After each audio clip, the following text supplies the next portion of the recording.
Greetings, everyone, and welcome to another episode of the Critical Podcast. My name is Jimmy Good, and I am your host. And joining me, as always, is our go-to podcast compadre, Mr. Joe Lever. Joe, how's it going this week, brother? Indubitably, Jimmy. It's going indubitably well? I don't know. I just love that word. It's going well, man. Going well, pretty darn well. Glad to join you for another podcast. I don't know why it's high pitched, but I like it. It's just going really it's for the cats out there who want we're to gonna have some fun. Let's go. Let's go. We're jumping right in, and yes, on this show we talk about all the things we love so much in entertainment. We're talking movies and games and TV shows, theme parks and music, and other podcasts, as Joe likes to say sometimes. Which I still need to check out one of those that he recommended a while ago. I'll get to it, Joe. I swear I will. But I'm not going to bring up the name of it because that'll just go down a rabbit hole. Let's just get right into the news. First and foremost, you wanted to talk about this. Let's talk about, I don't know if it's like the latest Witcher trailer. I'm going to talk about Witcher from Netflix. Joe. Yeah. I know we're both excited about it. And I just read a quick headline and was kind of joking about it's like as leaning away from the fantasy or taking the fantasy out, leaning into the horror aspect of it. Kind of looks darker and grittier, all that stuff that, buzzwords. But what is it now, especially after seeing that last trailer, that has you so stoked and amped? Okay, so here's how I'll put it, Jimmy. First of all, The Witcher, the storyline, all of it, the aura around it, loans itself to a very good movie / miniseries / series / whatever you want to call this. /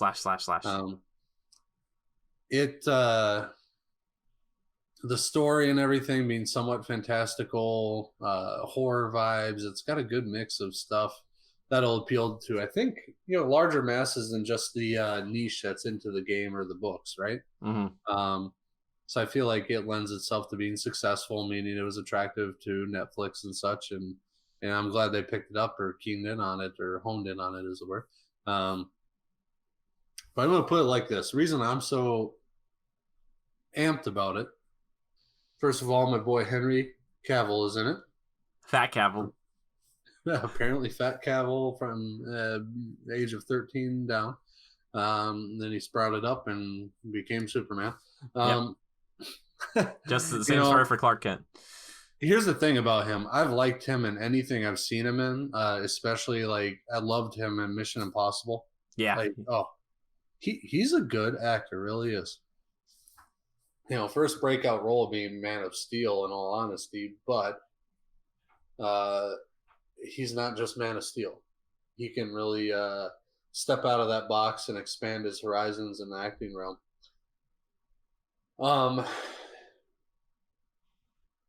So first off, I think that's a major plus. I think there's no better pick to be portraying this character, ultimately, hands down. Mm-hmm. The second thing that really attracts me to this movie is what do I call it? Series. Yeah. Right? Yeah.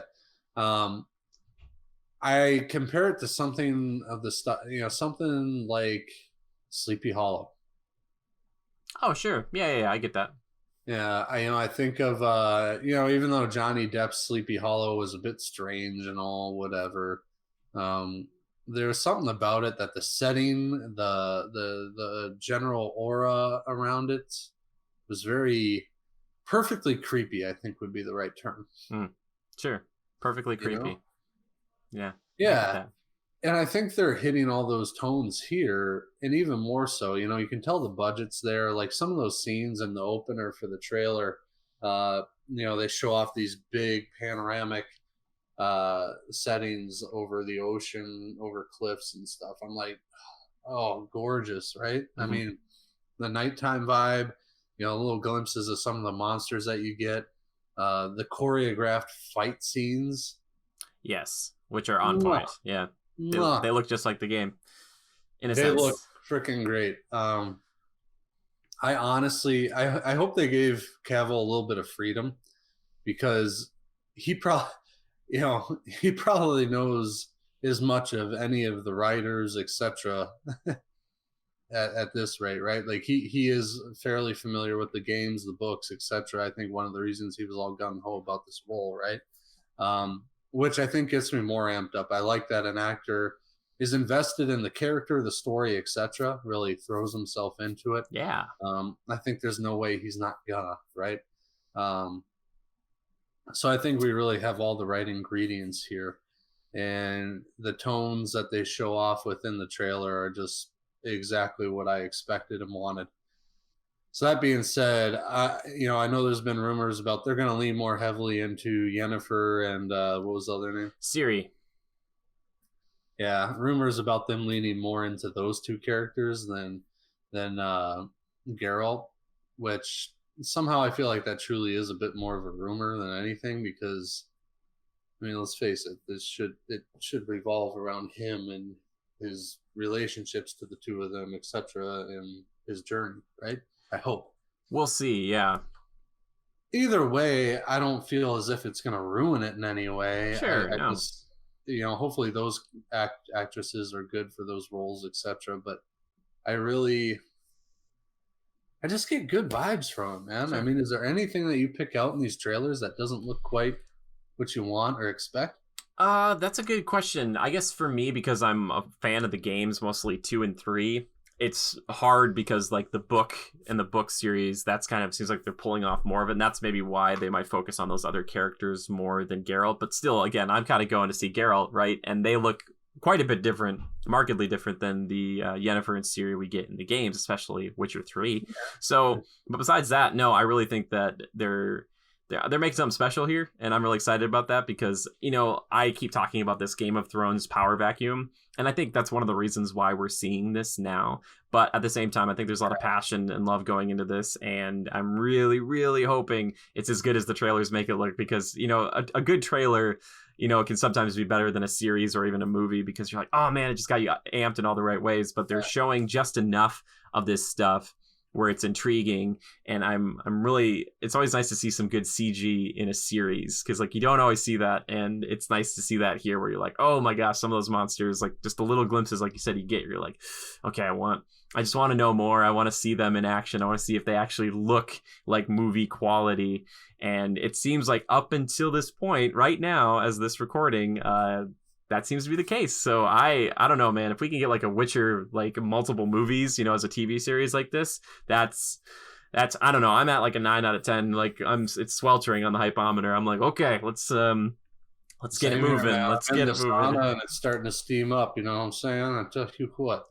Yeah. No, I'm excited about it. And I know you said you wanted to talk about it just a little bit more here. So I was like, I'll just, if anything else you mentioned, but yeah. I mean, we may have brought it up in a past podcast. I know we knew about it. But I don't think we ever did about it or brought it up. We did. I think I made after the initial. I don't know. I remember making a thumbnail about it, I think. Yeah, it might have been with the teaser that they released. Sure. Yeah. But yeah. But now getting this trailer and everything, it really kind of hits home for me that this is gonna be cool. Like it has all the right vibes, I think. It's a reality, and I hope that Amazon's looking at this and kind of the campaign they've been doing. It's it's not like anything markedly different than any other type of campaign, but I hope if this is successful and this show is successful, that Amazon says, all right, we don't have to make Lord of the Rings just like Witcher to make it successful, but I would love for them to kind of say like, all right, like Netflix obviously has their kind of fantasy thing over here. We're kind of doing something. And Witcher and Lord of the Rings, in the grand scheme of fantasy, they're not too separate. They're kind of like these worlds that are based in a reality of some sort, kind of Game of Thrones style, with there's some magic. Like there's a good amount of it, but it's not like Harry Potter. It's not like everyone's using magic all the time.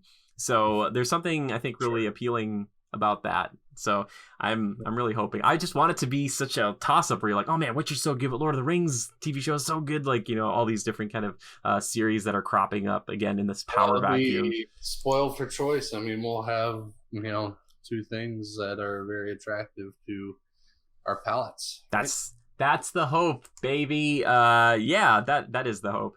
And because I'm in the business of flawless segues, speaking about hope and grounded horror fantasy stuff, BlizzCon was this past weekend, and we do have to, it's not, I mean, I would talk about Diablo 4 here.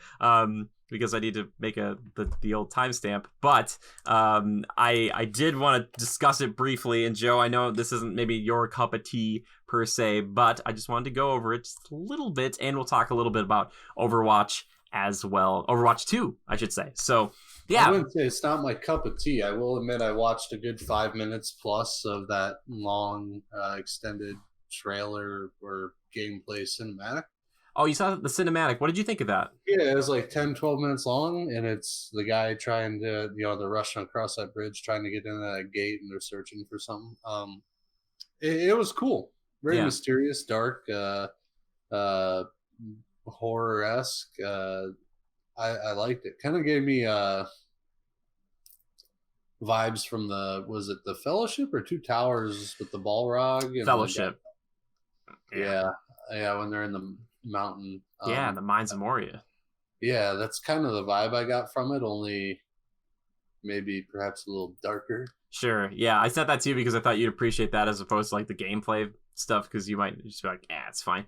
But it was cool. Yeah, I enjoyed it. I thought it was very neat, and again, I guess kind of the same vibes as Witcher. I think it had all the right elements. I know nothing about Diablo, but man, it gives you a good vibe, a little bit of a chill. So yeah, well, they're definitely trying to get back to that because the franchise after Diablo 2, Diablo 3 is a little more cartoony, a little more bombastic, even though they still tried to have kind of a serious story.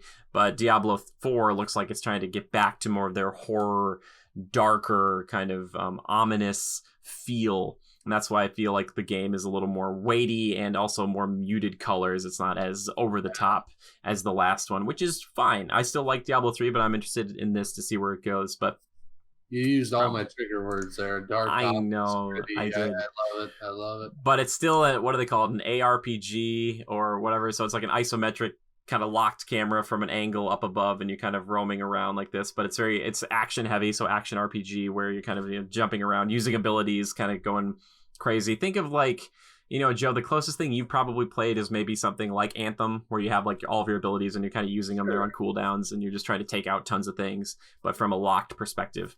I'll bring up Anthem again. It brings a tear to my I know, it's so sad. So I want to talk about it just a little bit here. So it sounds like this game is coming to Xbox One, PS4, and PC, but we don't know when. They said not soon, or not even quote unquote Blizzard soon. So we're probably looking at 2-3 years at least, even though they have a demo. Yeah, I know. We're so spoiled nowadays because we get like these announcements for games and like, hey, it's 6 months out, but I think after last year's BlizzCon, where they announced Diablo Immortal, which was coming to mobile, and they got like almost booed off the stage, they're like, all right, we got to show something, which I just don't know why last year they didn't just put up a friggin' logo for Diablo 4. Like, it just be like, it's in the works, just wait.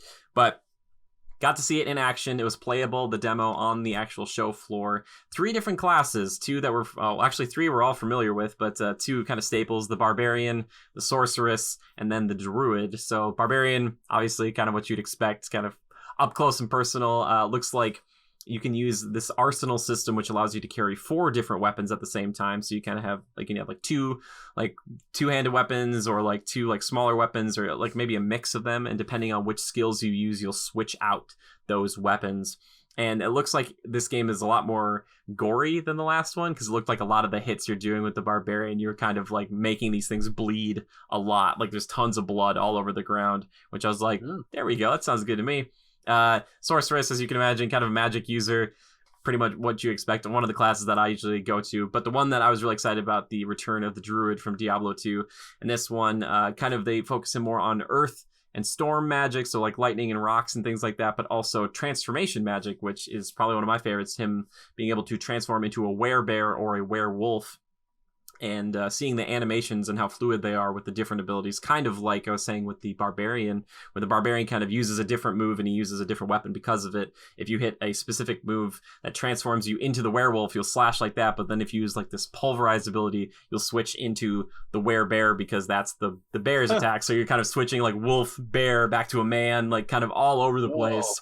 But you can kind of sounds really cool. Yeah, and that's why that class is sweet to me. And the return of classic skill trees, where you can kind of specialize well with the Druid. Like if Joe and I both have Druids, maybe I would make one that was more focused on the magic aspects with the lightning and the rocks and things like that. Or Joe's druid might be more focused on the transformation magic, kind of just being a werewolf as much as he can be, or flipping between that and a bear as much as possible. I like it. Yeah, like it. which is look into this. yeah, it's the werebear. I wish it looked cooler because like a werewolf, it's like the bipedal werewolf, but werebear, you're like a grizzly bear. So it's like I hope you can change how that looks a little bit, at least the color. Like it'd be so cool to transform into like a polar bear, like just like you know.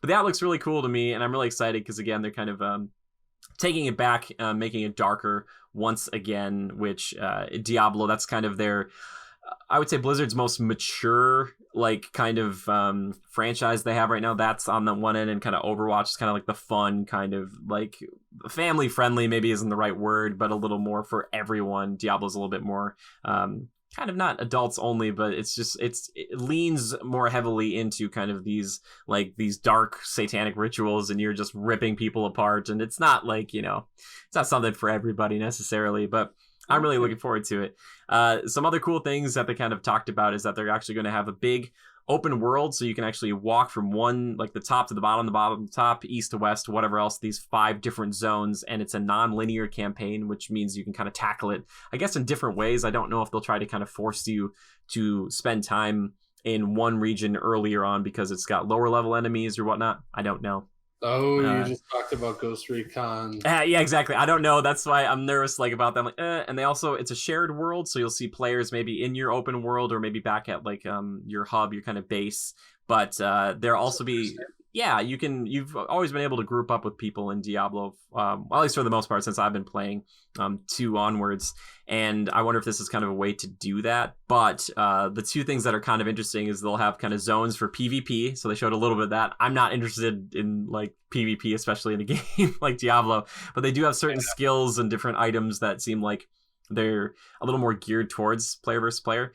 But they have something that I kind of wanted. They're getting closer to it anyway, is having world bosses. So you can proc a world boss or something, a bit, 5 minutes, a world boss can be here, or it'll show up in a certain amount of time. And then hopefully other players will see that and be drawn to it. And you work together to bring these giant monsters down. A little Destiny-esque? A little Destiny-esque, yeah. That kind of started back in like Warhammer Online, I think, too. But yeah, so kind of those public events popping up. And one thing that I like, kind of Monster Hunter-esque, is with these world bosses and other bosses, there are these stagger meters, depending on what the bosses, I think they're weak to. It seemed that way, like if you used magic on some, it'd build it up faster. But if you do that, you build up like a stun meter, it'll stun him for a little bit. And I just found out on this world boss, what it was doing is like if you stun it the first time, it loses like one of its big pincer legs. If you stun it another time, it loses another pincer leg. So kind of very Monster Hunter-esque, where you might be taking abilities or lethality away from these creatures if you can focus that weakness and stun it more frequently, which I was like, oh, that's cool. It's another layer of tactics and depth to a game that's mostly just been about like use your abilities as much as possible, kill that thing. So I thought anything the Monster Hunter is a good thing. I know that's my new platinum standard. I'm just like, it's not even gold, it's platinum. I love Monster Hunter. It's just so good.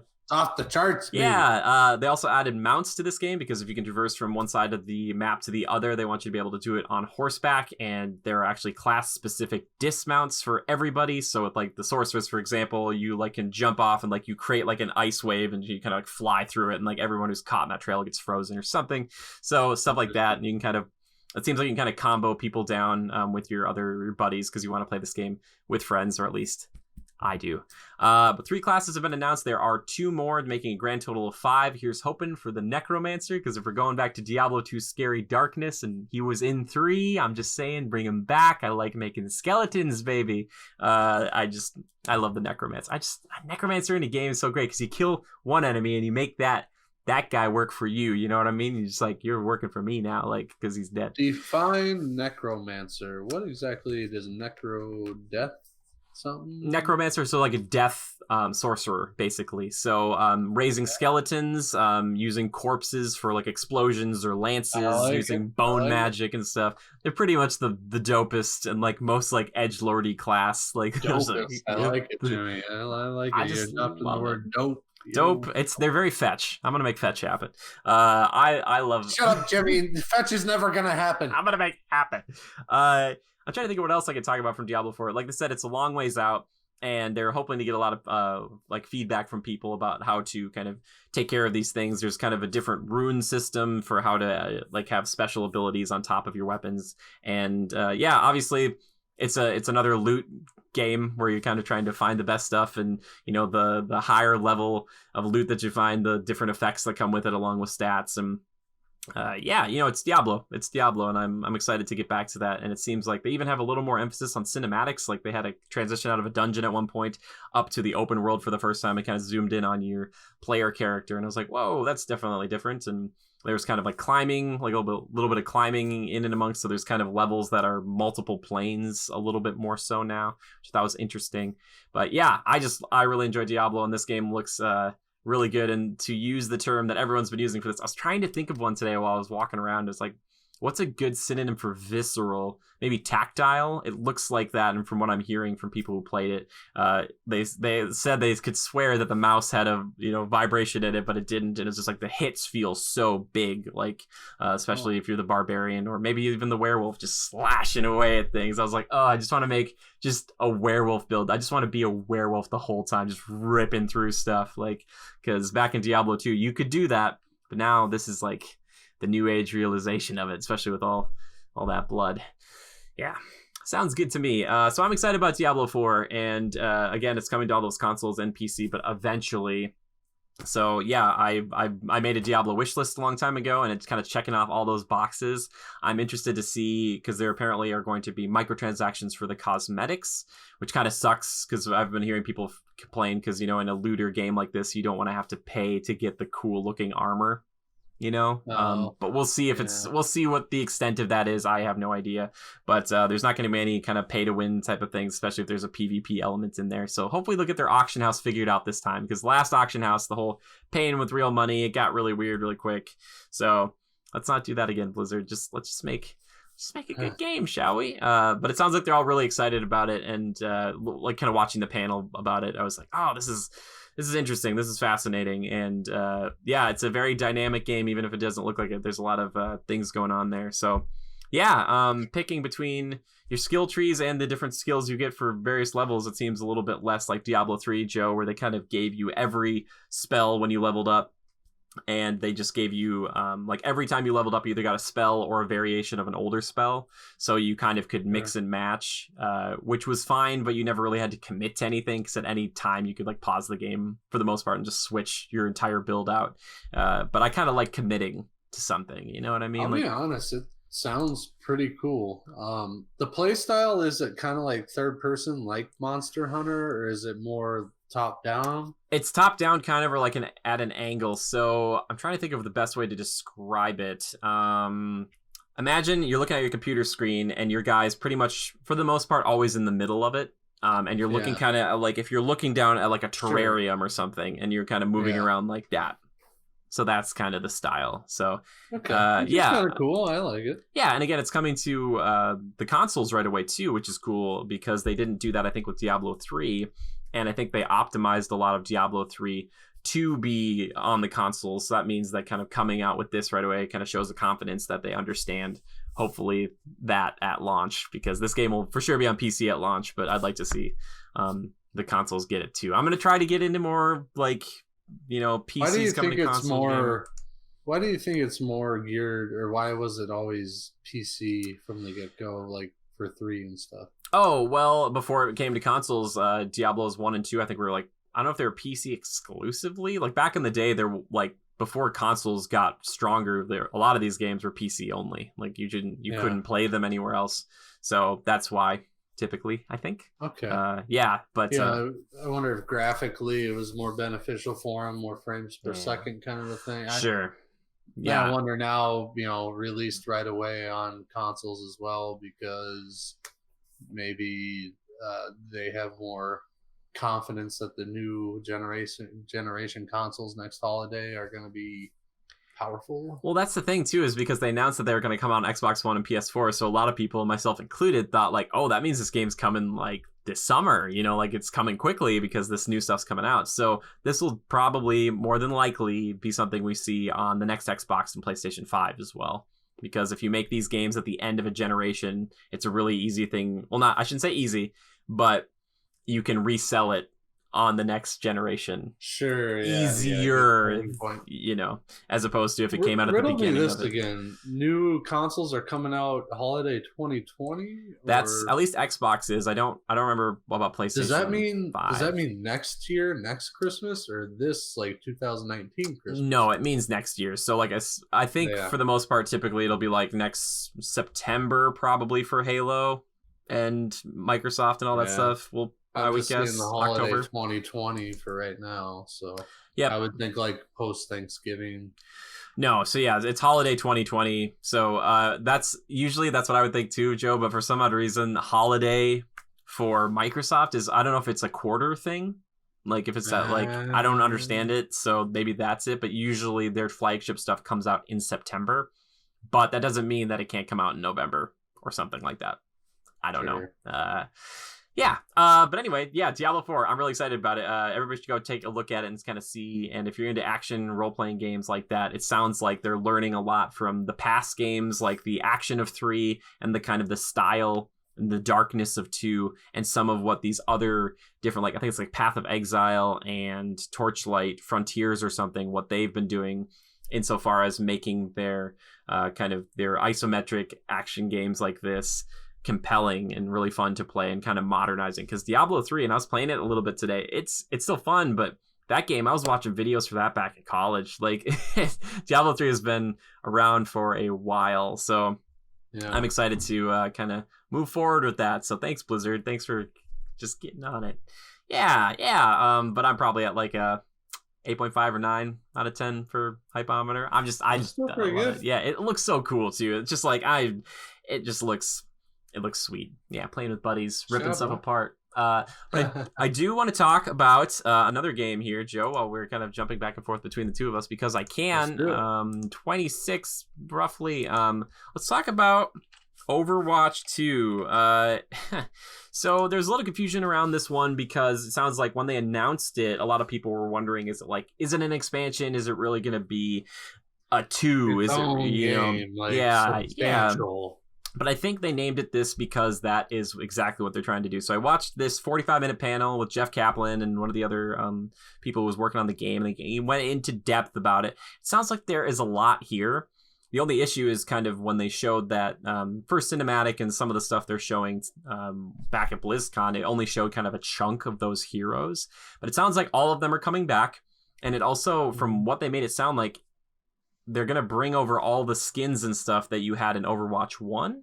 So if there's stuff like that you really enjoyed, it's going to carry over to the next game, which it's like, oh, that's pretty cool. That's nice to kind of reward the people who, you know, were like, all that time. Yeah, as opposed to being like, well, you just got that skin and it took you forever, so bye. And I don't know if the ranking will move over to, but that's not the stuff I'm interested in, because obviously PvP is going to be back. There's a new push mode that takes basically the teams come out and you're basically trying to move this barricade thing with this robot towards the enemy objective. So it's slow moving to push it, but when he turns around and goes the other way, he kind of moves pretty quickly. So apparently there's like big moments to rally if you get like team kills and stuff. And I was like, oh, that sounds like an interesting mode, but you know, I still think the kind of the crate objective, or whatever, the kind of the push objective, the main one that they've always had, that's always been the one I think that's the most compelling, and that's the one that kind of switches it's always been gameplay. Real good. Yeah, in all reality, I miss it a little bit. It was fun. What was it called again, Joe? It was called Payload. But so there's that. But I think the most interesting thing for me, and something that everyone was kind of requesting for a long time, was a focus, an emphasis on the story. Like, they really wanted to get more of that, and now they're going to have story missions that have cinematics that are as intros and outros to every story mission, which is interesting. And they kind of talked about, a lot of work. That's a lot of work. But their cinematics are just like Blizzard cinematics are just like the creme de la creme. They're like the best. I mean, like, you saw all over the Diablo one, Joe, but the Overwatch ones, people were just, it's like Pixar level but better, like, you know. So there's going to be that, and they kind of talked about the different like characters that are going to be available to play on these certain missions, but they also said things like, well, there's a mission here in like Rio de Janeiro, but Genji and Mercy are there too as kind of background characters who are part of this thing. But some of the people on the team were like, why don't we try to add them in also as playable in that specific mission? And they talked about like having different mission types where, yeah, you might play it the first time as kind of the roster that you get to choose from, or you can go back and play with any one of the ones that you like. So that's going to be an like option. Switching like mid. Yeah, you're switching to the different character. No, it would be like you have to replay it. You have to go back, and they're hoping to make them highly replayable. So we'll see how that goes. But the biggest thing that I think on top of that is that there's a talent system now. So you're like, let's just say we were both leveling up Reaper.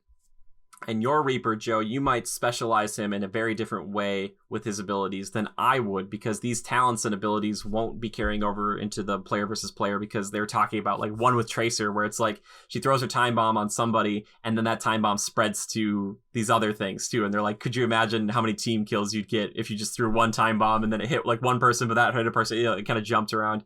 So they're basically using it for the PvE because there's a ton of like robots, this null sector that you're going to be fighting, and all these abilities that are kind of twisted in a way to make them better. One of them I thought that was cool was Hanzo's Sonic Arrow, which is nice in PvP because you can kind of like, you shoot it, you can kind of see where people are in an area.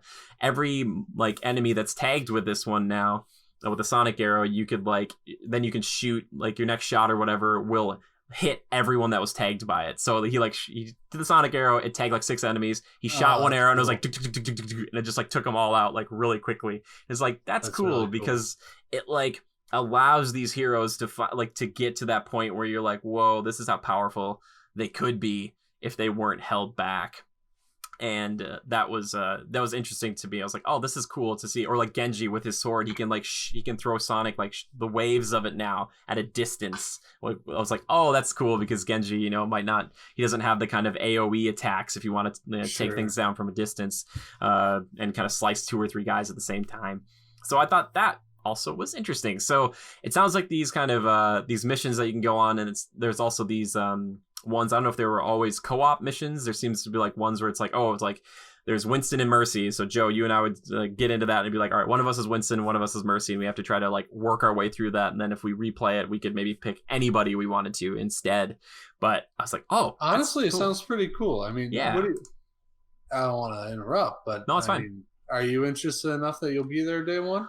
I think so. I don't know. I was like, that's why I wanted to give Overwatch a rest, because it came out in 2016 and we played it. I played it on and off for maybe like a year and a half, 2 years. And I really enjoyed it, but I got kind of was like, okay, yep, there isn't really something that's like really driving me to keep going. And they've added some cool new characters like Ashe I really wanted to play, but I was like, I just don't know if I want to like hop back in. And sometimes we jump in, and it was like Titanfall 2 where you go in and play against people who are just like ridiculously good, or just like these full pre-mades against like you and myself and some randos, and I was like, okay, their coordination is so good, like, and our coordination not that good. So it's like I don't know, I think I'd be interested, especially with the story stuff. That stuff speaks to me. Like, I love the cinematics, and I would love to kind of see it'll refresh the amount of players and stuff too, which is nice. So getting back into it'll feel a little better, because it won't be that Titanfall feel, right? Well, maybe we'll coordinate our ultimates this time. Who knows?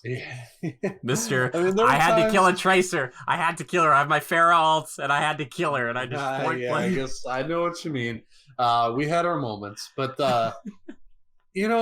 overall, that game was just great. We got so much joy out of it, is what I'm getting at. Yeah, like, for sure. There were some of those payload missions where you get that clutch push at the end, and you're just like, yeah, we're far apart and just playing online, but like me, you, and Drew would be like virtual high fives all around. It just felt good.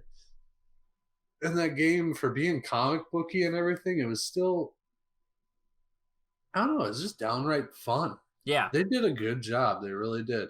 Yeah. I just want them to make Reaper shotguns feel and sound better, because they never sounded good. That's the one thing. I think all of it. I don't think there's anything. Maybe the minigun with a Bastion is the only thing that really feels or gives you that reverberation back. Sure. Yeah, that's and I always call this out, but I talk about like Treyarch's Call of Duty Black Ops. The reverberation you get when you're hitting somebody, that feedback with your bullets, that bullet rag is important. I think it's a good feel to get out of a game, and it shouldn't be overlooked. by any shooter. Yeah, I remember Treyarch helped with the shooting in the last one, but maybe it was more of the aiming, not so much of the registration. Which I want my bullets to register, and maybe that was on purpose. I don't know. I think that's a good point to bring up because the controls and feelings, they truly do resemble Treyarch. And take it from me, I spent a year playing more Blackout than I know how to play. Yeah. So I'm familiar. Yeah, for sure. It's funny too that you bring up Bastion because they showed his they have a little bit of new looks for almost everybody, and Bastion apparently is now living with Torbjorn, so he's wearing like one of Torbjorn's hats, and he's got some new like upgrades or looks to him because of Torbjorn. Cool. And they're kind of walking through. They're like, hey, with this one specialization with Torbjorn, instead of one regular turret, you can switch it to doing like it's a flamethrower now instead, or you can have like 3 mini turrets that all have flamethrowers, and they were kind of showing that one off, and I was like, oh, that's so cool, because I like to think that this cool mechanic, this engineer, wouldn't be like, yep, my greatest creation was this gun that shoots just these 2 things that'll never shoot anything ever else again. And that stuff to me, I'm like, okay, I like being able to tweak these guys. Again, this is all the player versus environment. This is all the story stuff. I don't think you're going to be able to do this at all in the PvP, because balancing, I would imagine, would be a straight up nightmare if you're like, all right, we got all these 31 characters and they all have variations of their abilities. It'd be like, oh, like, so I'm interested to see how they take somebody basic, like, the Tracer. They've already kind of messed up some stuff, but then like that, because she's got the blink ability and all that, but like, how do you take like Soldier 76 or Reaper, and you take these characters that are pretty straightforward and you tweak them to having some stuff that you wouldn't necessarily have in the past? I'm really interested to see how they do it, and I'm excited because I think it'll be really cool. So yeah, I'm in for Overwatch. I think I'm probably at like an 8, like I'm like, yeah, sure. Right now I haven't really watched everything. I that was a long release announcement deal, and that announcement was long. I didn't watch it, but it's Overwatch. I liked it. I still contemplate hopping back into the old one now and again. My sister plays it on PC all the time. That's great. That's so cool. I don't know. I wonder if they'll do that. The thing is the whole mouse and keyboard controller is too unbalanced. But no, I'm all in. By the way, that coin drop you heard, that was me losing my wedding ring. I figured it was. Did you find it? Tell the wife. Did you find it? It's over there somewhere. Oh, okay. That's so funny because the show I was watching, the audio podcast I listen to every week, they had something similar happen, but it was like a bracelet and it sounded like a bunch of coins hitting the floor. So the best podcasts have people dropping stuff. That's all I'm trying to say. Of course. That's all I'm trying to say. They're real. They're real. Yeah. But I also want to know from Legionnaires, like from BlizzCon this year, what was the coolest thing that you heard about? Obviously, there was other stuff like Hearthstone stuff, World of Warcraft stuff. That stuff doesn't necessarily appeal so much to me, but I would be curious to know what you guys thought was the coolest thing. So please let me know. Tweet at us or comment down below. I really want to hear, honestly, what you guys think. If you're like, Jimmy, Diablo 4 sucks and nobody should care about it, I want you to tell me that. That's great. I want to just levy that at me. I'll take it. I just want to know why. Just why? Why would you say such mean things? Last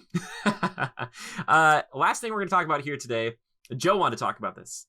I didn't want to talk about this. No, he did want to talk about this. So it's a little movie coming up. There have been trailers for it for months. I haven't seen any until tonight, but I've heard good things about this film called Knives Out. It's coming out in Thanksgiving, so just a couple of weeks away.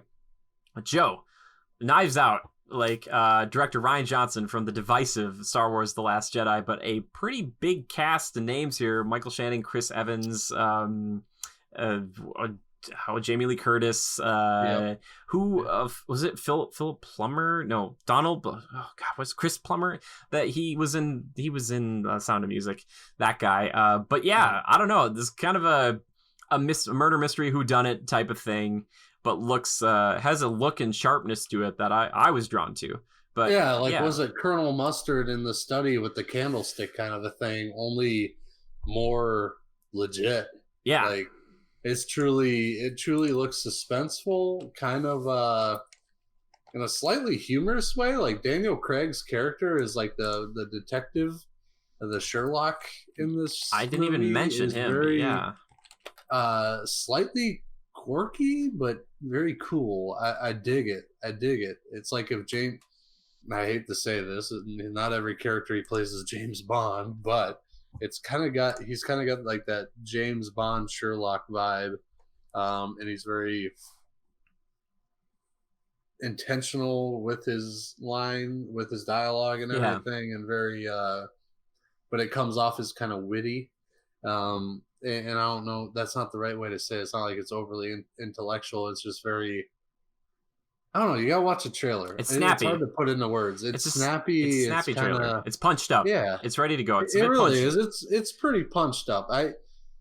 Here's the thing, Jimmy. The reason why I think it's going to be successful and it's a good movie, or will be, and I think it'll get decent attention. That Thanksgiving weekend, I think you get a lot of families that are going out Black Friday shopping or something. It comes out that weekend, that Thanksgiving. You know what people are doing that Friday after Black Friday shopping? They're going, let's all go see Sleeping. that movie. Oh yeah, that too. Well, they'll sleep on Thanksgiving night, and then they get up at 4 a.m. Yeah, that's true. You know, I Yep. think that weekend lends itself to families are together. When all the college kids are done with their parties pre-Thanksgiving, that Wednesday night and all, they're with their families. It's like, let's all go see a movie that we all would enjoy. That's the thing about this movie, is I think it'll appeal to multiple generations and the masses. So, like, I know that I'm interested in it, but I know for sure my parents would enjoy something like that. Yeah. So I think, they've got, it's a good movie at the right time because of the, what's going on around that time. Families. That's something that an entire family can enjoy. A little suspenseful, something that they walk out of the theater being able to talk about afterwards. So I like that. I like that vibe, and that's exactly what I'm thinking about when I watch a trailer. I'm like, oh, we're all gonna go see that as a family. That'll be a blast, So it appeals to me in that on that level. I think also the cast speaks volumes. I mean, Daniel Craig and stuff. Chris Evans, seeing him in another role that's somewhat drastically different from Captain America. Yeah, I'm down for it. Yeah, I'm all in.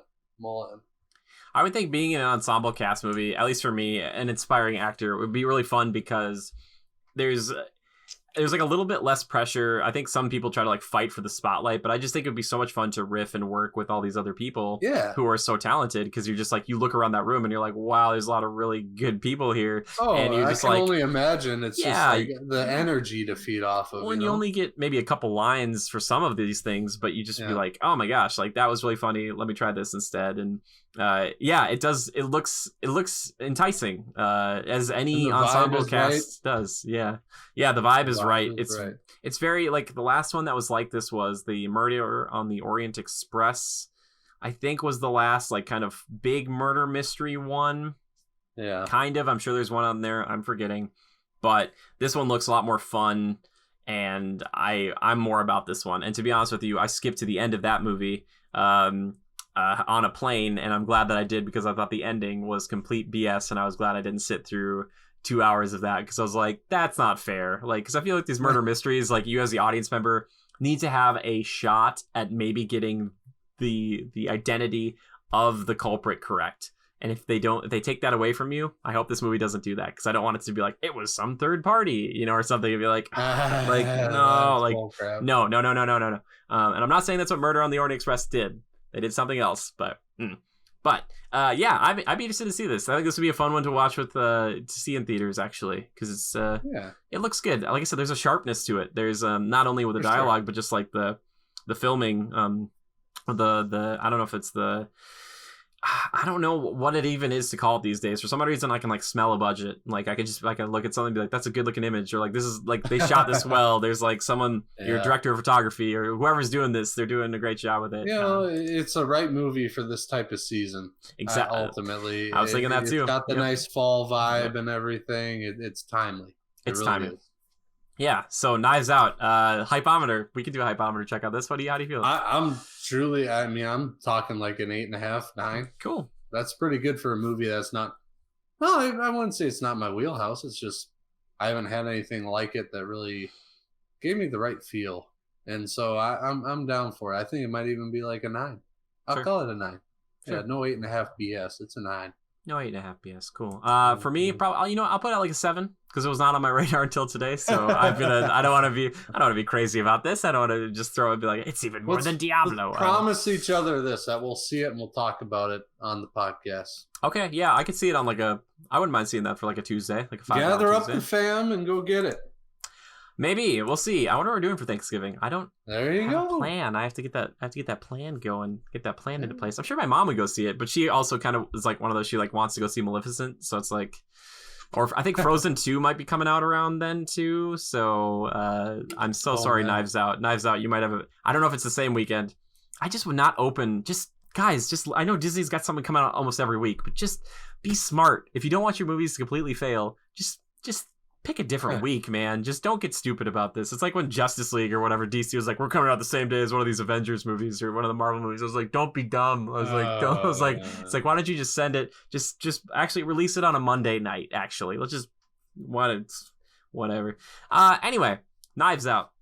Speaking, knives are used for many things, but maybe even to kill sometimes, Joe. Just like the next segment of the show that I like to call, you like to call, we both like to call. Time Killers. That's right, it's time for Time Killers. The games we've been playing, the movies we've watched, TV shows we've been viewing. Joe, hit me with it, baby. What you been killing time with? Oh, geez, Jimmy, what has it been? It's been so many of whatever's eons. Oh my, eons is that's a lot. That was a long time. I'm trying to think. What have I been killing time with? Have we watched anything lately? You and I watched The Flash, but that was like a week and a half ago. Yeah, well, we've talked about that enough, and everybody knows what to expect there. Yeah.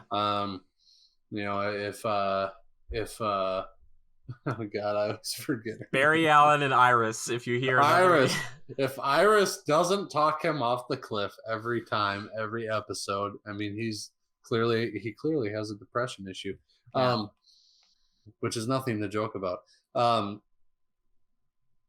What else have I been killing time with? I feel like I watched something recently. Oh, I watched. What did I watch with Haley? You watched Hobbs and Shaw, which I thought you were gonna save to watch with your good buddy Jimmy, but you didn't. Well, because I was kind of and she hated chopping at the bit. I was chopping at the bit a little bit. You should have did not like it. No, you should have watched it with me because I would have been like, "Look at how stupid this is! Isn't it fun?" Yeah, part of me just didn't want to wait for it to come out on Rent, and I feel bad that I didn't wait because you didn't give me a fair enough summary to tell me not to. I did a review on it, didn't I? I think. Needless to say, here are my 2 cents. Hit me with Here are my 2 cents. It was great. Best. Oh, well, until he's like, I know a place. I was like, yeah. I was doing the same thing. I saw it in the trailer and I was like, great. Here we go. Yeah, I was wondering how the whole Hawaii thing would come in. And nothing against anyone in their Hawaiian Samoan heritage. Cool and all, but it had no place in this film. Yeah, I think that's my problem with it too, is like this movie shoehorned. It's so tech heavy and focused, and I get that they're trying to go like back to basics, but it felt like something you'd almost save and make more sense in like a regular Fast and Furious, and it wouldn't be in Hawaii. It'd be like, we're taking it back to the streets and we're gonna work with all of our friends who are like auto mechanics. They did that. LA, these are our streets, yo. yeah, it does feel out of place. You're totally right. Yeah, I mean, they went to that and the whole like that was their moment of like, I got friends, I got family. Yeah, thing, it's only the same when Vin Diesel says it. And that's how I feel. That's how I live my life. That's true. It just was not right. Like everything up until then, granted, there were some, defying the laws of physics moments in there, but nothing that I didn't like enjoy. Like I enjoyed it for the most part. They're breaking into that, like it looked like Chernobyl kind of a deal. It was Chernobyl, yeah. That nuclear was it? Yeah. I mean, like that's basically what it was, right? Some Russian facility. And I thought all that was cool. And the banter back and forth between The Rock and Statham's sister and the banter back and forth between Statham and The Rock. I loved it. I actually thought it was good. Like, I know it's like fan service, like back and forth, like catty stuff, but it worked. Every once in a while, there was a cheesy thing, mostly on The Rock's dialogue part, but not not anything. I was like writing it down and saying I was going to send this to the director or anything, or to the writers, but it was enjoyable. It was what I expected for the most part. Then all of a sudden they get to that, let's go to Hawaii, take it back to where my family's at. Family's stronger than this, or but I was just like, nah. I'd rather just see a movie about the Shaw family, honestly. Oh, well, yeah. I mean, honestly, I like that vibe. It was kind of cool. I liked Jason Statham is really good as that character, and the woman who played the sister did an excellent job. I liked her. Yeah. You know, all in all, like I said, 75% of the movie great. The Hawaiian moment just shoehorned in. Like what the freaking crap? I don't. Whatever. I got a question for you. So spoilers on spoiler switch. What did you think of the other two shoehorned in cameos that were in this? Okay, the Kevin Hart thing. The only problem with the Kevin Hart thing is that they drug it out too long. Like, why did he come back? And they're like, he's in a bathroom. I was like, oh, yeah, God. Like, okay, comedic and all, and it was kind of okay. I didn't hate it, but I know what you mean when it was like unnecessary. I liked the moment on the plane at first. Like, I thought it was kind of cool. The whole, well, clearly an air marshal. He's like, how did you walk? Because you're alone, or you can, it was like, I liked that. And then him like giving them advice, and they're kind of like rolling their eyes a little bit, but it was good. I thought that was okay, but then they take it too far with like they're on the phone with him and he's in the bathroom. I get you a plane, I get you a helicopter. What'd you think about that flight? I'm just like, Yeah. The other cameos, what were they? Ryan Reynolds. Oh yeah, Ryan Reynolds. I know you said you didn't like that. It was the same character he always plays. Yeah, to a certain degree, but it was fitting enough, I just don't think you need. You're already coming to see this movie to see Statham and Rock. I don't think you need other people. Like, it just seems like a waste. It made you kind of take it less seriously because, like, he's a big time CIA agent that's recruiting these guys, and it's like you would think it would be something a little more serious than some guy that's like, we go back a long way. Like, did you see his after credit scene? Yeah. Yeah, where he like kills a bunch of people and he's got like the brick, like that whole joke about the brick being in a dude's chest. I was like, that was kind of funny. The original joke about the brick in the chest, like, how do you get a brick in a guy's chest? Either you got to be insanely strong, or that guy has no bones. I thought that was so dumb. I was like, this is dumb. I thought the best line in the movie maybe was from that other guy he was talking to, and he's like, yeah, I just talked to Shaw. He's like, he beat me up in a bar like a while ago, and he does not remember me. Like, that other guy. I want that guy in the movie because you got these two like huge, big personalities. I wanted someone that just like has no personality. Who's just kind of like, I'm just kind of here. Like, okay. So sticking with the spoilers, stick with them. When they're in Hawaii and it's the middle of the night, and that girl's got 30 minutes on her timer till it's taken out of her system, the bots or whatever. It's dawn, man. It's dawn. It goes from pitch black darkness to next thing you know, only 20 minutes have passed. Or no, it was like 15 minutes have passed and it's bright daylight, like daytime. That's how Hawaii is, man. When I was in Hawaii as a kid, that's exactly how every day was. I'm just kidding. No, it's not. I know. Yeah. You're right. Did you like the part, speaking of spoilers, I get it, because cars... Dude, the chain link of vehicles! Yeah, I know, that part there, and all those guys have, like the perfect ability on their car to link to the other one, or just, like, they just throw a thing, there's, like... It was, like, totally by chance, and, like, they just, like, CGI hooked together. It's like, yeah, that would work.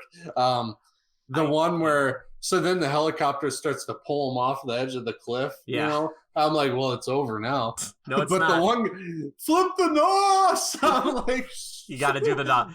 Dude, it's Fast and Furious. People that have no understanding of how vehicles work direct or write these movies, clearly. No, that's how they work. You just hit the NOS. You just go. You're ready to go. So that one truck in the front outweighs all 4 trucks behind it, plus a helicopter pulling on it that's capable of picking up a Humvee. But they're all driving forward. It's physics. It's fine. Sure. And that one car has nothing but the front axle on the edge of the cliff, and he hits the NOS for the 4-wheel drive, which you would break linkage trying to spin 2 drive shafts for 4-wheel drive. it just doesn't work. And the second you hit that NOS, those wheels start to spin so fast. There goes any traction you had, and you're basically trying to drive on ice because you're spinning so fast. There's no traction on gravel / dirt. Like, gone. You're all dead. It doesn't work. Okay. First of all, you never would link together in the first place. Like, the chances are 1 in a trillion. Well, like, they have to give him something because they're fighting against Idris Elba, who is Black Superman, and he can like roll into his motorcycle, and it just like picks him up. He just like the motorcycle thing was cool. Like, I get some of it was like defying laws of physics, doesn't make sense, all that. It was okay. It was neat. It was a cool little trick of the hat type of thing. Did you like next how thing? 1 minute he can like punch a hole through a metal door. Yeah, I'm trying to think of an example where he shows off his strength. In the beginning, when he's trying to get picks into up a damn car. Does he pick up a whole car? Well, like the Rock throws a belt of nades underneath the Range Rover, and it blows up, and he catches it, and he's holding it, and then he flings it. Oh, really? And so every time he hits Statham or the Rock, I'm pretty sure like your jawbone would break. Would like melt off your face. Do you like at the end, the Rock and Statham should be trying to hold their jaw up into their face, Brightburn style? It'd be like Brightburn style, where the guy's trying to hold his face to his face. Was he okay? Was it a Lamborghini? No, what was he driving? It was a Lambo that he was driving. You're talking about Statham's car? Yes. What's Statham's car? That was a McLaren. Was it a McLaren? Yeah, every car he had in his garage was a McLaren, and then he had a Mini Cooper. Did I say that to you during the first time, and then you're like, I don't think it is, and then you looked up, I was like, yeah, because I think it says it at one point, they're like, McLaren. I mean, I look at those cars immediately, I'm like, McLaren. Go check the tape, everybody. I feel like I'm getting vindicated. But do you like how in that one scene when they get away from Idris Elba the first time, he just outsmarts him? He basically just like kind of hits his motorcycle and kind of causes him to run into a bus, and then he just takes off. He's like, I'm not gonna fight this guy anymore. Like, he's like, I'm just gonna try to run him off the road and just like, he just I was like, oh, that's cool. It was cool. I actually really like that moment where they kind of lose sight of each other behind the big double-decker bus. And when he does the whip around the front and he's basically facing him and he uses him as a ramp. Yeah. Immediately I'm thinking, oh, he's just going to ramp off of him and jump. But yeah. No, it gets messed up. I mean, in reality, you could be effed up, like, because you're going to catch the front hood and bumper of that car and it's going to fling you real bad. Speaking from experience, jumps. I've done a lot. Well, he's got the reaction time, so he was gonna pop a wheelie onto that thing anyway, and he was just gonna. Then your rear tire catches the bumper and it flings you end over end. He's got a magic motorcycle. Did you see that thing? Not that magic. He can lean on the side of it and like lick the ground as he's like drifting. Yeah, and dude, he's watch fine. some MotoGP, man. Those guys are dragging knees and elbows all day. Like, but both their knees and their elbows and their head, like they're like this. Can you see me like this? And elbow and knee on the ground. If that's true, then why did they CGI that? Why didn't they just get a guy to do that? Some of that might not have been. I mean, they might have had a guy on the bike doing stunt riding, but not like the semi-trailer skid shit. That was definitely fake. Vindication. It feels good. Do you like how they finished him? I liked how they finished him. I thought it was brutal.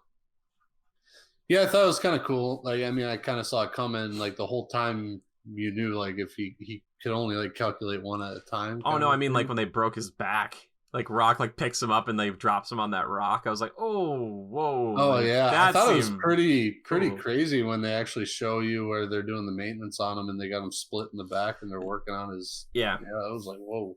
Yeah, but Idris Elba, great.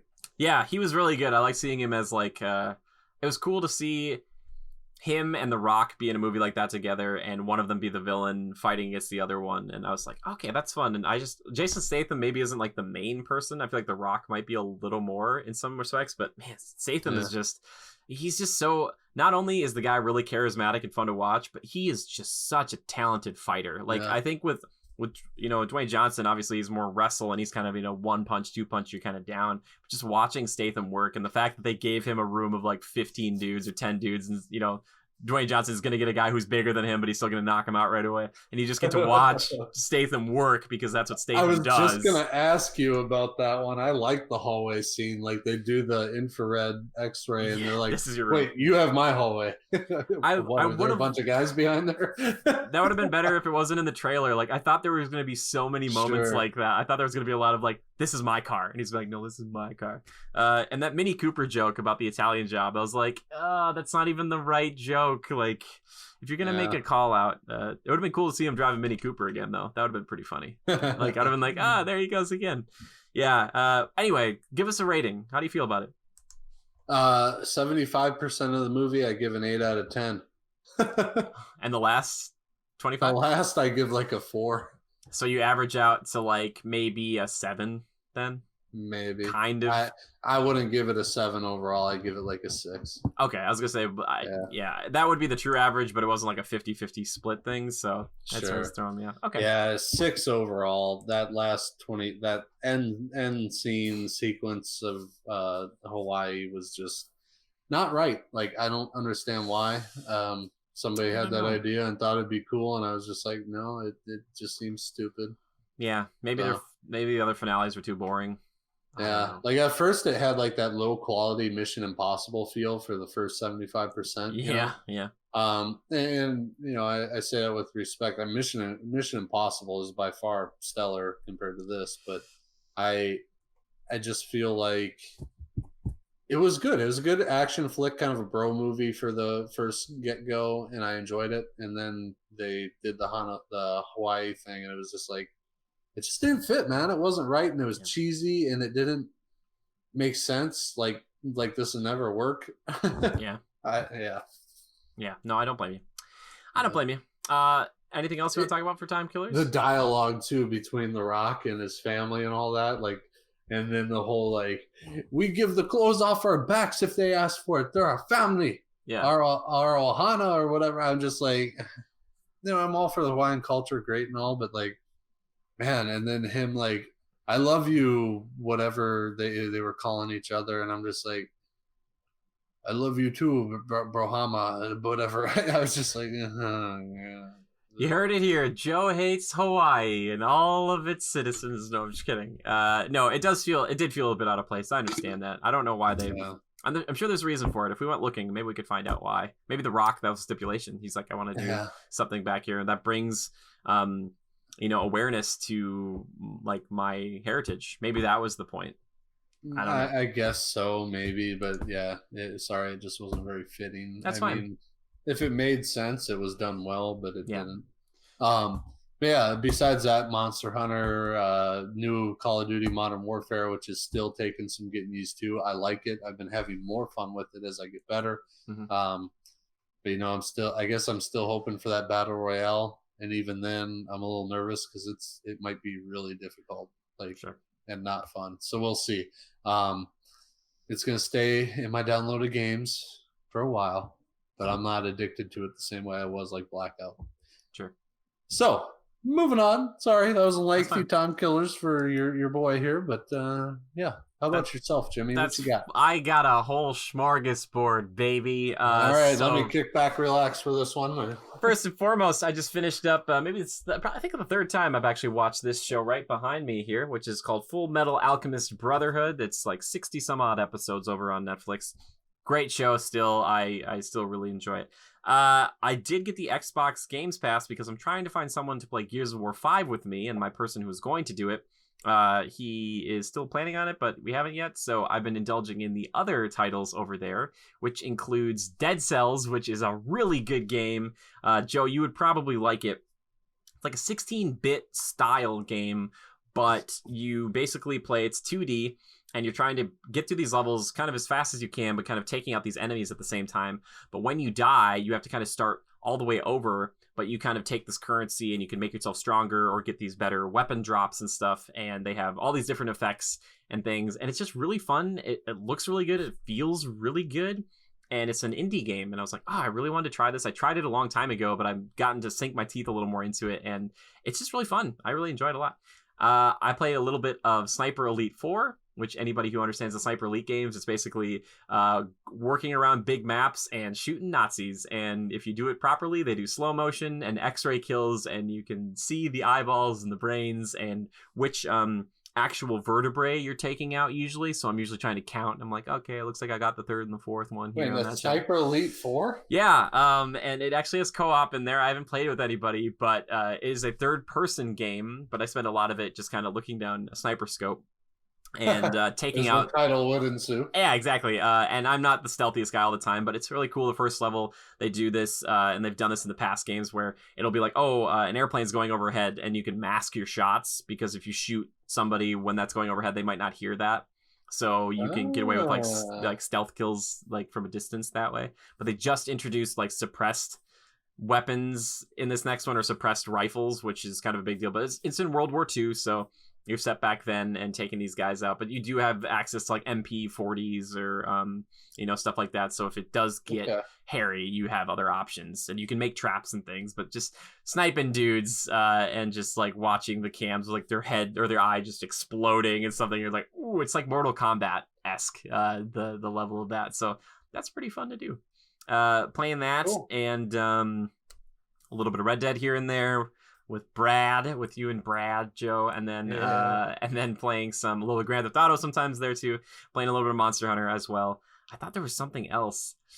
That might be it. And like I said, I dived into a little Diablo, and that's pretty much it. So a few different things, kind of just shaking it up, baby. That's a good roster. Thank you so much. But Joe, now it's time to move into that final segment of the show, my personal favorite that I like to call community feedback. And questions. He's all over it, ladies and gentlemen. This guy. I never miss. He never misses, except in Call of Duty. In Call of Duty. My name's Big Diesel. I like to play Call of Duty. He loves to play it. So as always, we love to get questions and topics and stuff from our Legionnaires, and we really appreciate that a lot. And because he just loves to send in a question every week, and we appreciate him so much for it. And please, guys, seriously, if you're listening to this, just think about sending one in. We'll just read it off. We appreciate you. Thank you. I like the conversation pieces. I do too. And this one's good because you wanted to make these questions applicable to both of us, Joe, because that's who Miss Mage is. He's a very considerate individual. We love him. So we're on our Discord. It says, in the cinema, it feels like the gap between the advertised start time of a film and the actual start time of the film is getting longer and longer, with some films starting almost 30 minutes after they are supposed to. I get that seeing a few trailers in the cinema can be cool, but surely this is getting out of hand, especially when it's something you're paying a decent amount of money for. Imagine if Netflix did that. #critical podcast. So I guess we're kind of talking previews before a movie getting out of hand. Yep. Mm-hmm. Okay. I hear it. I get it completely. Sometimes these movies, I've been clocking them, and it legitimately is 30 minutes. And sometimes, if the trailers are good enough, I almost feel sad when the movie starts, because I'm like, yeah, these are kind of banging. And I was like, let's just keep going. But a lot of them I've already seen. But it used to be, when we were younger, you might get 2, 3, you might have maybe 20 minutes, maybe at the most, because then you could kind of like, if you didn't have a pre-ordered ticket, you'd still be able to make it to a movie that was, it said starting at 4, but it actually starts like 4:25 or something. You'd be able to make it there. I think it is getting a little crazy, and I hope we don't, like, what if it, and it's a slippery slope fallacy, but I don't want it to be like 45 minutes of just trailers. Like, just, I'd rather have them pick like this chunk of like 2 or 3 that was the most like this movie to get you to see other movies in the upcoming months. That's what I would rather see personally. So yeah, I think it's getting a little crazy, and I hope Netflix doesn't do that, because Netflix or Amazon's been doing that, where you start something and they'll show you like a 10-second thing for a show, or 30-second preview for something else, which I'm like, oh, it's kind of weird. And it sounds like Disney Plus might actually have some ads in it as well. I don't know exactly how that's going to work. But yeah, Joe, what do you think about that? Do you just consider it part of the movie experience, or is it getting a little old? I consider it part of the movie experience. Here's the caveat to it. Sometimes you get those ones where it's maybe the wrong time of year. There's not much on the docket or on deck coming out in the near future, to where your trailers are pretty bland, and you're just like, let's get to the movie already. Other times, it's in a prime season where a lot of great movies are coming out, and each trailer feels better than the last. And all you can hope is that I hope I forget about these trailers because the movie I'm about to watch is so good. But I've had experience where I'll go see a movie with some friends, and there'll be, that 20-minute long, run of trailers. I I love that experience of, hey, man, that looks really good. You know, yeah, I'm definitely seeing that. I like that. That's part of the experience for me, and they look good a lot of the times. I enjoy it. I really do. Um, to a certain extent, like I said, you have those runs where like there's not much coming out in the near future, and they're kind of bland. That's where you start to get that feeling that we're talking about here. But I don't want to give it up because I don't want it to go away because I enjoy the runs that are good. Yeah. I love that nudge of, hey, that looks really great. Yeah, I'm definitely seeing that. That's fun to me, and that what I'm talking about right there is probably why they got so why it's taken up that half-hour block in the beginning. Sure. Yeah, I just hate when I see a trailer and I know know I've seen it like the 20th time. I'm like, oh god, That's like that something. See, that's the other side of the coin too. That sucks, yeah, but I really do. I appreciate where they're pretty fresh. sure. It's like you haven't even seen the trailer before. It's your first exposure Yeah. to it.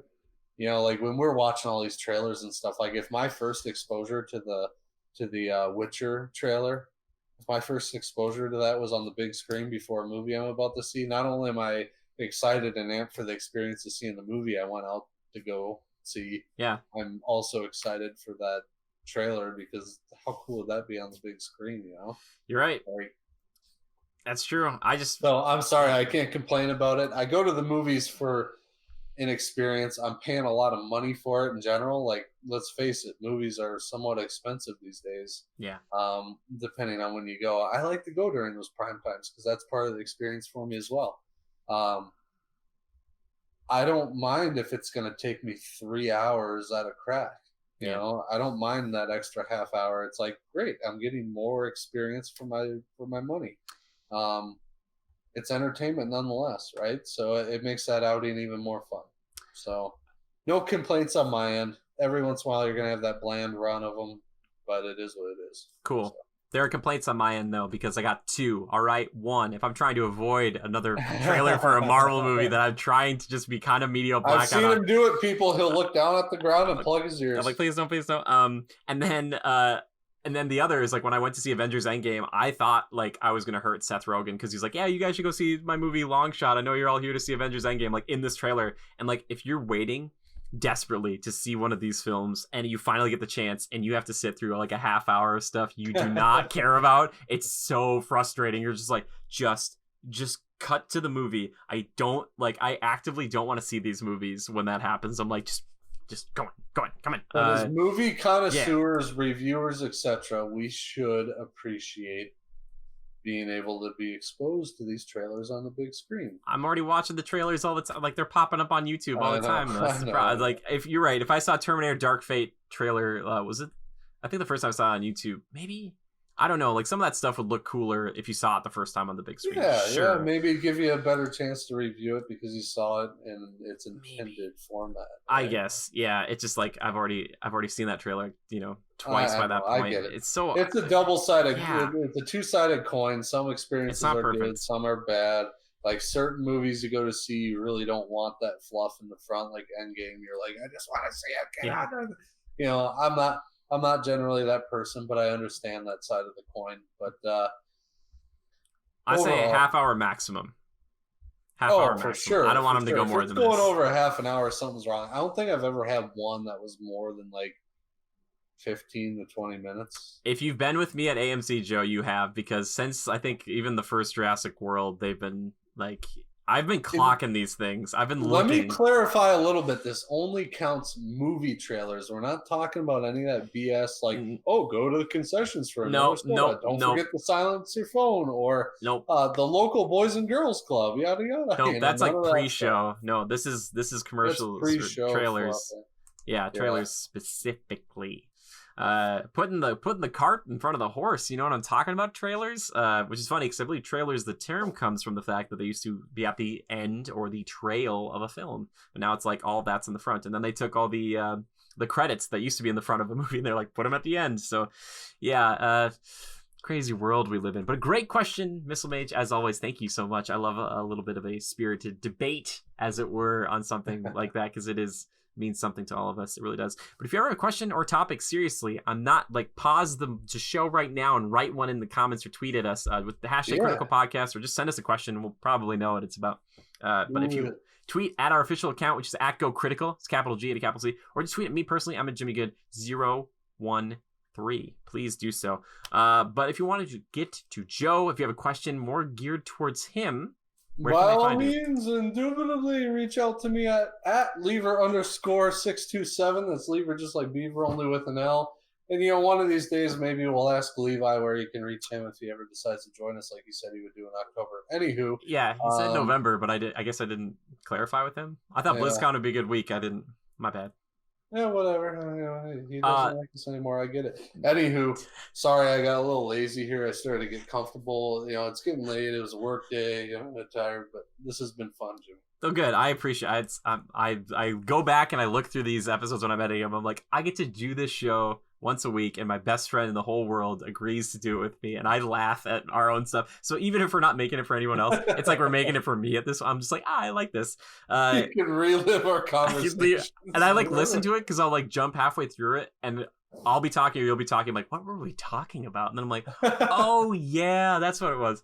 Some of the stuff, if you jump out of context, is like, what did we just say?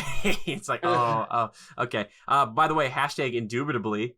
I don't know how you spell it, but that's the hashtag for this week. So good luck with that one, Ryan. Let's see all the different ones. Everybody's going to Google it. I hope so. Look it up. Look up a word. This word. This podcast is educational above anything else. And if you could comment below, what does indubitably really mean? Like, I concur, I guess? I think so, yeah. Indefinitely? Definitely?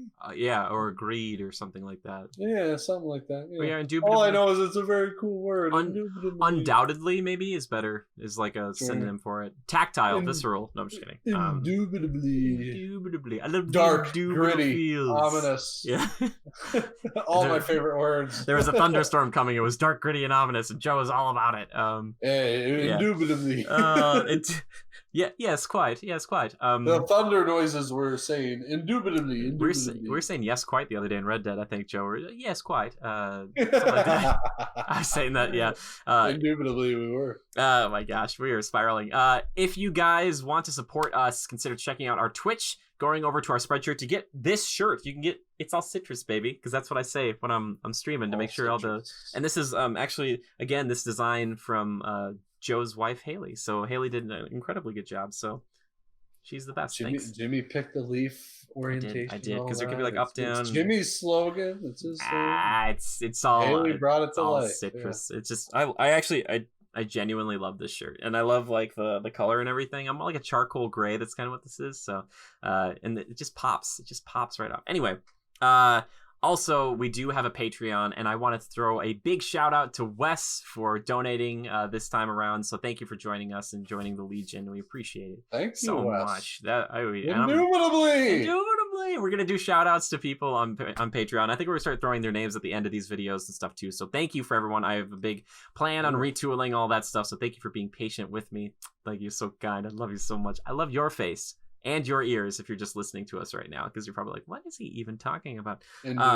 Yeah, so tweet at us if you want to donate and help us out. That's great. But just honestly sharing us with a friend, or giving us a review, or sending a question to us even on our Gmail, which I never talk about. We do have a Gmail, but just gocriticalreviews@gmail.com. So if you have a question, like a longer one, like a paragraph, or just feedback for the show, send it there too. Like if you want to write us a book, I'm ready to read, baby. All right. I'm a slow reader, but I try. I'm reading at a 12th grade level.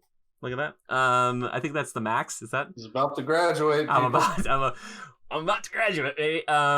Feels good. Feels good. Took him Anyway, like 20 something years, but he did it. I'm gonna do it, baby. I'm gonna be wearing that cap and gown, and guess what? I'm not gonna wear a suit underneath it because that stuff gets too hot. You guys should see my graduation pictures. I was wearing shorts. I don't care about it. Yeah, I remember. We took pictures together. Nobody told me that was a requirement. I was whatever. It's totally not. You weren't the only one. Yeah, I was. I didn't know. I've got suits now. Don't worry about it. Anyway, Joe, thank you for being on, my friend. It's always a pleasure. Indubitably, good friend. Indubitably, everyone. Thank you so much. You're wonderful. And remember, until next week, to adapt and overcome indubitably.